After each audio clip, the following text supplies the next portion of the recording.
The paradox of being a small YouTuber. So you started YouTube with the intention to have an outlet for self-expression. Or maybe you started because you feel as if you had some value to provide. So you started it, and before you started it, you sort of prefaced yourself, telling yourself that success on this platform is not going to be as quick as you imagine it to be. So you told yourself you're going to judge yourself for maybe the first 100 videos. But subconsciously in the back of your mind, thinking that you'd probably get to 100K before you reach those 100 videos. 100K subscribers, I'm talking. So you start uploading, maybe upload your first 30 videos. And when you're uploading your first 30 videos, you're uploading videos purely based on what you think, the value you have to provide, with titles that you think you'd click on. You're doing your best. At the beginning, it's like only a few views here and there, barely any subscribers.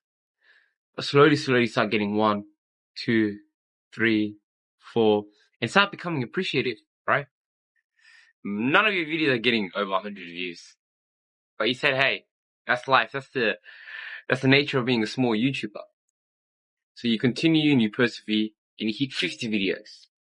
Now, you get to 50 videos and your baseline has already been getting a few subscribers every now and then, but getting over a certain number of views. Let's say 20 to 30 views. So now that has become your new normal. You're not focused on appreciating getting to 20 to 30 views. You're focused on what the next target is. So you want to get over 100 views. So now you've hit 50 videos and you don't have one video that's over 100 views. And it has you questioning yourself, right?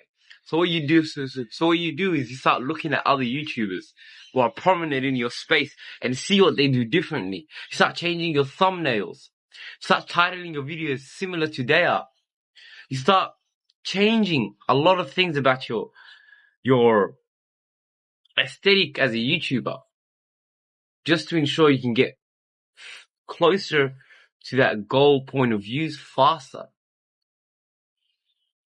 As you do that though, you realize sort of losing yourself to the algorithm.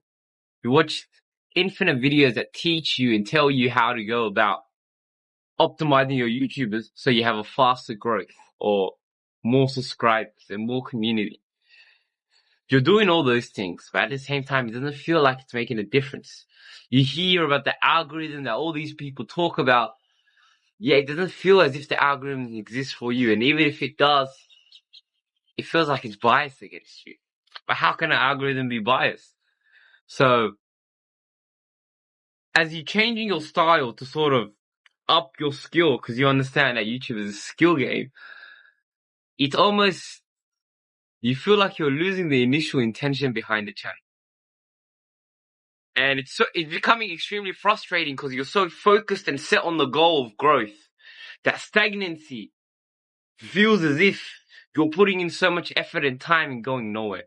The thought of quitting comes stronger in your mind. It lingers a bit more in your mind until it gets stronger and stronger and stronger. And you actually start thinking about quitting. But then you realize how many pursuits before this that you actually quit on. And you question yourself. Because you promised yourself that this wouldn't be like all the other pursuits. That you will actually take this one seriously. You will give it your best shot. But sometimes, it just feels like there's not much more to do. So as you're pondering this, feeling defeated, that you aren't reaching the vanity metrics in which you desire, you go on TikTok or Instagram and scroll the emptiness away. And as you're scrolling, you come across the story of Sisyphus. Sisyphus was a fictional Greek emperor, a king, who cheated death 3 times. He cheated death so much that death wasn't enough of a punishment for him. So the gods banished him into a punishment that they considered worse than death. They made him push a rock up a cliff. And every time he would get to the top of the cliff, the rock would just roll all the way back down. Never being able to push the rock completely up the cliff because he'd be so exhausted by the time he got to the top.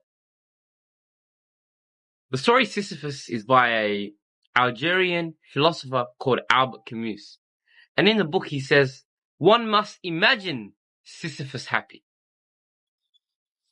So the point of him pushing the rock up the hill was not to actually get the rock to go over the hill, but it's just for him to sort of push the rock up the hill. It was not about the end outcome, but the man it made him in the process.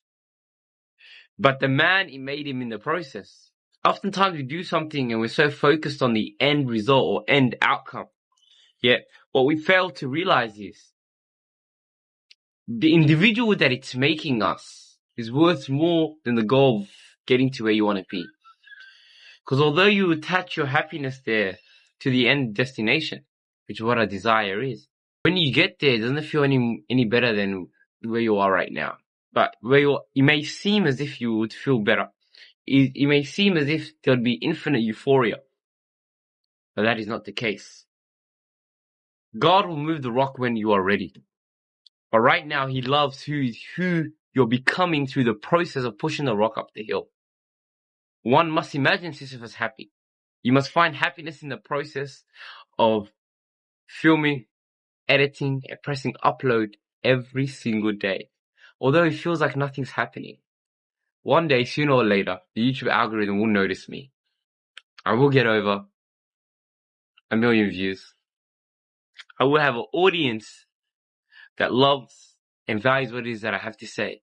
But up until then, I must push the rock up the hill and love doing so. Thank you guys for watching.